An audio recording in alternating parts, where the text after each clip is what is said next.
vamos falar de uma coisa mais interessante, mais bonita, que são as missões no grande século. O século XIX eu gosto de pensar sempre como o século dos grandes missionários, das grandes missões.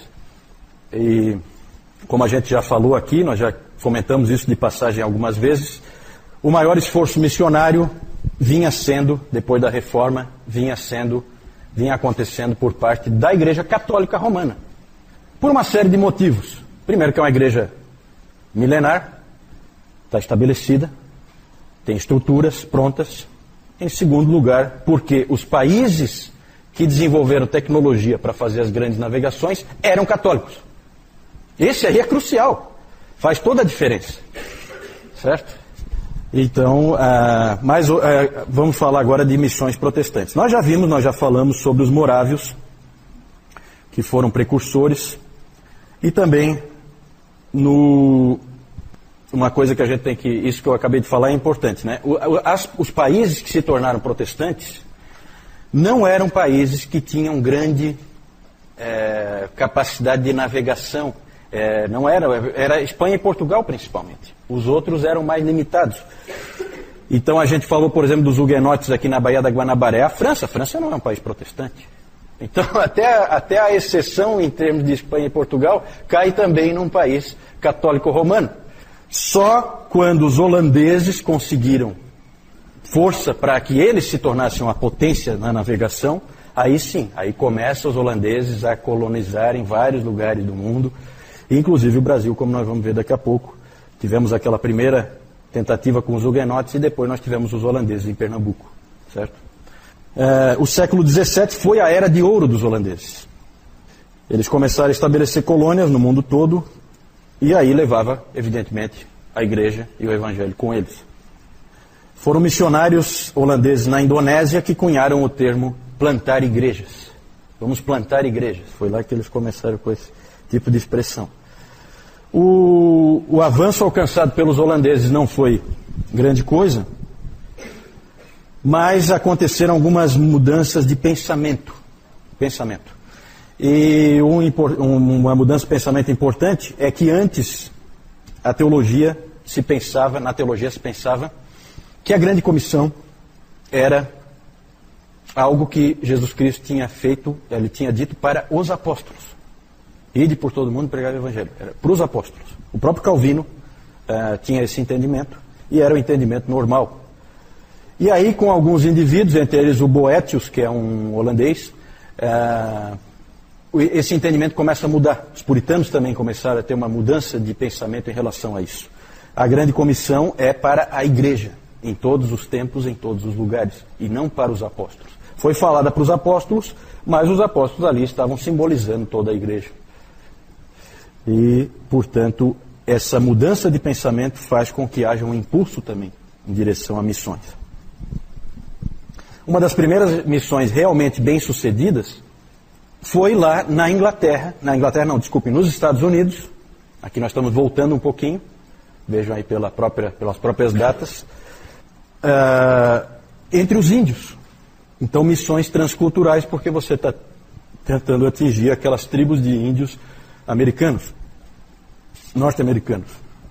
E um dos primeiros aí a trabalhar com eles foi o John Eliot, no século XVII. Ele trabalhou e fez a tradução da Bíblia para a língua Algonquin.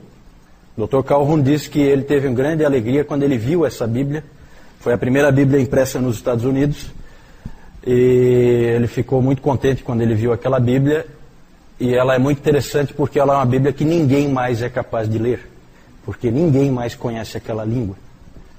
Né? Não existe mais ninguém. Então ela está lá a Bíblia, mas ela não é. Ninguém pode ler a Bíblia.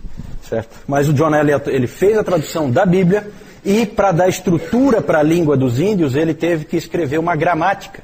É muito comum esse tipo de situação. Os missionários tiveram que passar por isso. De escrever uma gramática para estruturar aquela língua.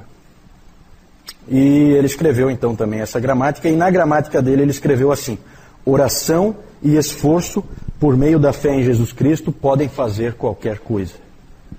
Né? Então aquele espírito de garra do missionário. Né? Confiança no Senhor e esforço pessoal. Outro nome importante entre os índios ali é o Thomas Mayhew, mas o mais conhecido, mais famoso é, sem dúvida nenhuma, David Brainerd. Né? Principalmente, não tanto pelo sucesso dele, ele teve algum sucesso, mas principalmente por causa do diário dele, né? Que produziu um tremendo impacto para que um monte de jovens se tornassem missionários depois. Vocês lembram, né, nós temos, eu não trouxe aí, mas tem publicado pela editora Fiel, a vida de David Brainerd. O Jonathan Edwards publicou o diário foi ele que publicou o diário do David Brainerd. Esforço denominacional realmente só surge no século XVIII, nós já vimos, com os morávios.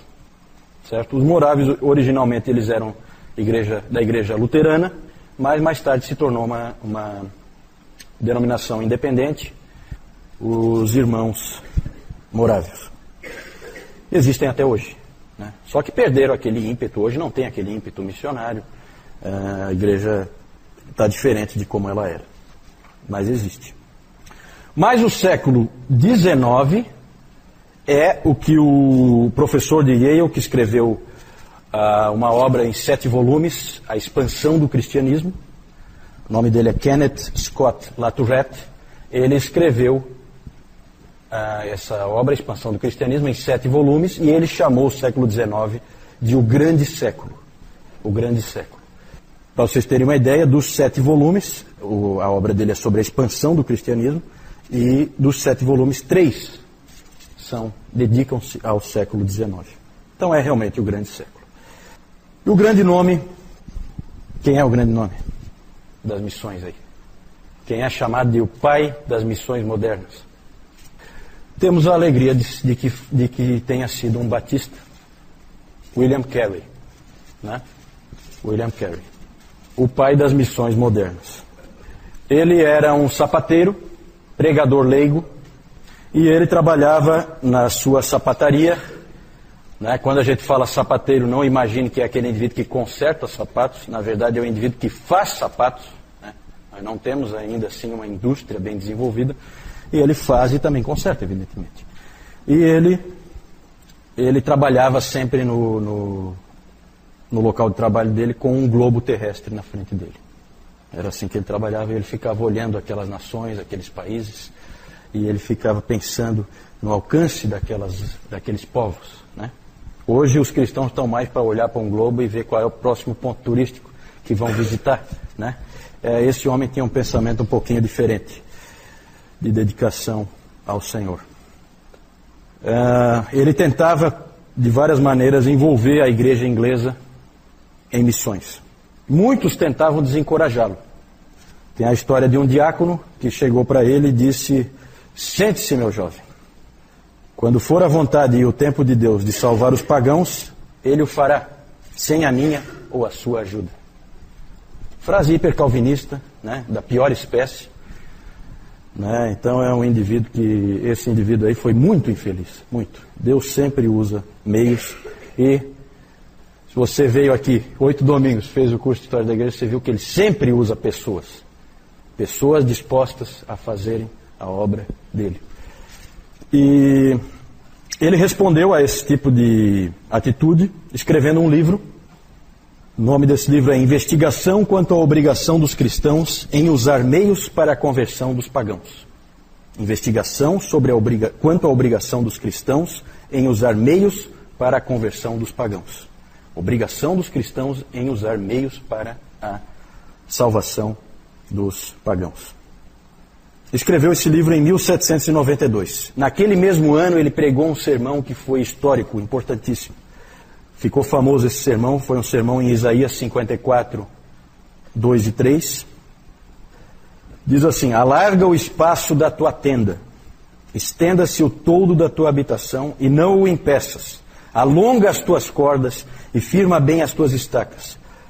Porque transbordarás para a direita e para a esquerda. A tua posteridade possuirá as nações e fará que se povoem as cidades assoladas.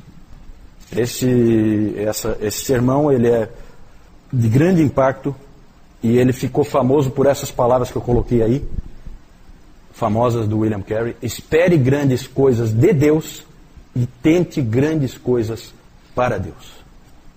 Fé e diligência, dedicação, esforço.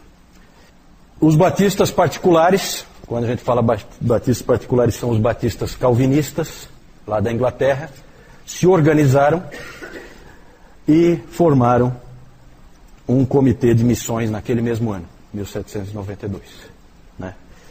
É interessante que foram batistas calvinistas que começaram as missões nesse grande século.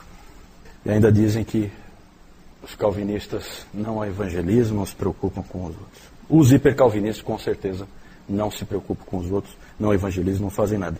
Mas os calvinistas de verdade, não tenha dúvida, a história mostra, não tem nem o que discutir. É perda de tempo qualquer discussão. No ano seguinte, Carey foi enviado para a Índia e lá ele passou os seus próximos 40 anos. Né? A ele se juntaram Joshua Marshman e William Ward. Esses três foram conhecidos como o trio de Serampore. Serampore era uma colônia holandesa, aí Deus usando, né? Os holandeses tinham ido antes, estabeleceram bases, e aí tinha condições deles irem e ficarem em um ambiente em que eles não fossem mortos, não fossem, né? Em que eles pudessem ter algum tipo de base de onde partir, certo? A partir dessa iniciativa, então, dos batistas, a coisa foi aumentando. E aí começou a pipocar comitês e sociedades missionárias para todo lado. Começou, então, ali com o Comitê de Missões dos Batistas Particulares e depois, já em seguida, a Sociedade Missionária de Londres, que foi quem enviou o grande David Livingstone, mais tarde, né? O David Livingstone é um escocês famoso por ser o missionário explorador. Né? Esse homem explorou a África inteira. Né? Diz que hoje, eu estava ouvindo um testemunho de um sujeito que teve na África, um missionário, e ele disse que é impressionante o quanto é conhecido David Livingstone na África, entre os povos lá. Todo mundo sabe da existência desse sujeito. Ele não é conhecido por ganhar almas, Não, o trabalho que Deus tinha para ele era desbravar, abrir caminho para os que viriam atrás dele. Interessante, né? Um aventureiro. Muito bacana a história do David Livingstone. Depois a Sociedade Missionária Eclesiástica. Ali nós temos um grande nome que é o Harry Martin. O Comitê de Missões da Igreja Congregacional foi o primeiro lá dos Estados Unidos. Certo? Aqui tudo aqui é Inglaterra, tá? Esses primeiros aqui. Aqui já é Estados Unidos. Em 1810 a Igreja Congregacional então estabeleceu o seu comitê de missões e foram enviados os 5 primeiros missionários. Eles foram comissionados em 1812 para ir lá para a Índia, também para aquela região lá. Só que durante a viagem, olha que interessante, esses 5 rapazes aí, durante a viagem no navio, 2 deles, estudando o Novo Testamento grego, chegaram à conclusão de que não havia base para o batismo de bebês. E eles, na viagem, tornaram-se batistas, certo? Em plena viagem. E é interessante isso, que me chama a atenção é que esses missionários, eles iam viajando de navio lá para aquela região da Ásia, da Índia, e eles iam estudando seus novos testamentos gregos. São indivíduos bem preparados. Isso é uma coisa que chama a atenção. Vai quem está bem preparado. Eles foram comissionados e foram. 2 deles, então, se tornaram batistas, certo? E aí passou a ser importante que os batistas americanos dessem apoio para esses 2 rapazes que tinham se tornado batistas. E aí, rapidamente, foi formada uma junta de missões da Igreja Batista nos Estados Unidos para dar apoio para eles. E um deles famoso o nome dele, Adoniram Judson. Adoniram Judson. Era um deles. Que foi o famoso missionário à Birmânia. Hoje, Myanmar, né? Que é um país dos mais fechados, né? Quem acompanhou aí, agora esse ano houve um ciclone muito forte lá, que destruiu boa parte daquele país e houve dificuldade em ajudar, porque o país é tremendamente fechado hoje. Mas ele foi esse missionário lá na Birmânia. A Birmânia, ela é ainda além da Índia, você tem que ir mais ainda para o Oriente, mas é ali próximo. O que mais? Então ali, ó, Adoniran Judson. E aí a gente não tem tempo aí, mas a gente podia falar dos escoceses, nomes como Alexander Duff, o grande John Gibson Patton, né? Vou deixar como tarefinha aí para os meus alunos, né? Já que estamos terminando o curso hoje. Leiam esse livro, gente. Aqui vocês vão ver várias histórias. Vocês vão ver a história do Adoniran Judson, vocês vão ver a história do William Carey, né? Heróis da fé. A capa não é mais assim, mas é bem resumido, bem fácil de ler, e ali você vai se emocionar com a história do John Gibson Patton, missionário às Novas Hébridas, lá perto de onde o Dayan está, né? Lá na Oceania, certo? Ele foi lá no meio dos canibais, que já tinham comido alguns missionários que tinham chegado lá antes, e ele foi com a cara e a coragem e a fé no Senhor, né, para fazer uma obra ali e fez. Para a África nós temos histórias interessantes, como esse presbiteriano aí, William Henry Shepard. Ele foi mandado para a África, para o Congo, lá dos Estados Unidos. Ele foi mandado, ele era filho de escravos libertos, então ele é uma pessoa negra, e ele foi lá para o meio dos nativos lá da África, do Congo. Para a China, bem conhecido, James Hudson Taylor, né? Começam, aqui a gente viu que a maioria das juntas de missões são denominacionais. Aqui começa uma missão interdenominacional, que é a missão para o interior da China, que é a missão do Hudson Taylor. Bem conhecido também, Hudson Taylor. Tudo no século XIX, aí, os grandes missionários, todos eles século XIX. Tem uma famosa frase do Hudson Taylor, né, em que ele diz assim: a obra de Deus, feita do jeito de Deus, nunca deixará de ter o suprimento de Deus. Então, é uma palavra de fé. É claro, gente, que os missionários também fizeram muitas coisas erradas, certo? Eles às vezes forçaram a barra um pouco. Eles são humanos. Eles são humanos. Me mostre um homem de Deus que fez tudo certo. Eu não conheço, né? É isso aí, essa questão do imperialismo, essa questão de você impor a cultura, impor os valores, impor os princípios para outros povos, é uma questão filosófica. É válido ou não é válido? Para o cristianismo sempre é válido, sempre, porque é uma questão de salvação da alma, né? Para os pagãos isso aí é a maior bobagem que existe, eles rolam de rir no chão, se a gente falar uma coisa assim. Para nós, é válido sim fazer com que aquele índio lá no meio do mato pare de adorar Tupã e passe a adorar Jesus Cristo. É claro que tem duas maneiras de fazer isso. Ou você faz como muitos jesuítas fizeram junto com os espanhóis, e você faz o indivíduo ajoelhar com uma espada no pescoço, ou então você prega o evangelho e ensina coisas para eles, como os missionários faziam. Os missionários trouxeram civilização. Os próprios povos ali querem aprender. Sabe, hoje eu planto, eu não produzo nada, é um desastre. Aliás, às vezes eu não sei nem plantar, eu não conheço a agricultura. Vem um missionário aqui, ele me ensina como é. De repente essa minha terra aqui, eu produzo um monte de coisa. Quem é que acha ruim isso? Né? Se ponha no lugar daquela pessoa. É muito cômodo para um indivíduo que está comendo churrasco em casa e depois deita numa poltrona, ficar falando que o índio tem que ir lá viver naquela situação em que ele vive. Vai perguntar para o índio se ele quer viver assim, né? Ou se ele quer a civilização também. Lembra dos bárbaros vindo para o Império Romano? Eles queriam escolas, eles queriam hospitais. Eles não querem ser bárbaros, eles querem civilização. Por isso que eles vinham, por isso que eles invadiram.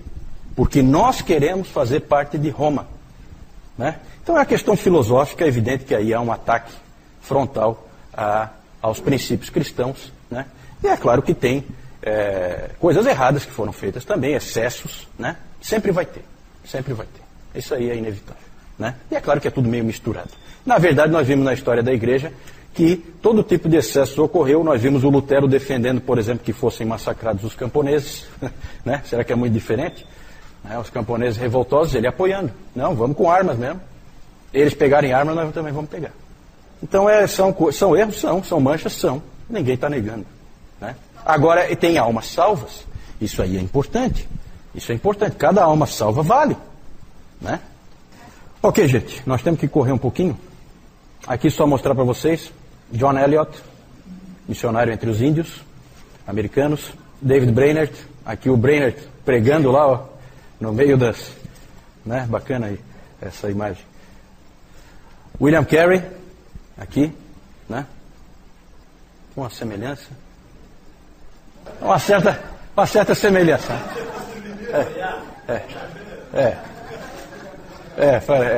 David Livingstone, Hudson Taylor, William Henry Shepard, né? Lá no Congo, aqui o pessoal que ele estava trabalhando. Aqui o comissionamento dos 5 da junta da Igreja Congregacional, né? Em 1812, isso aí.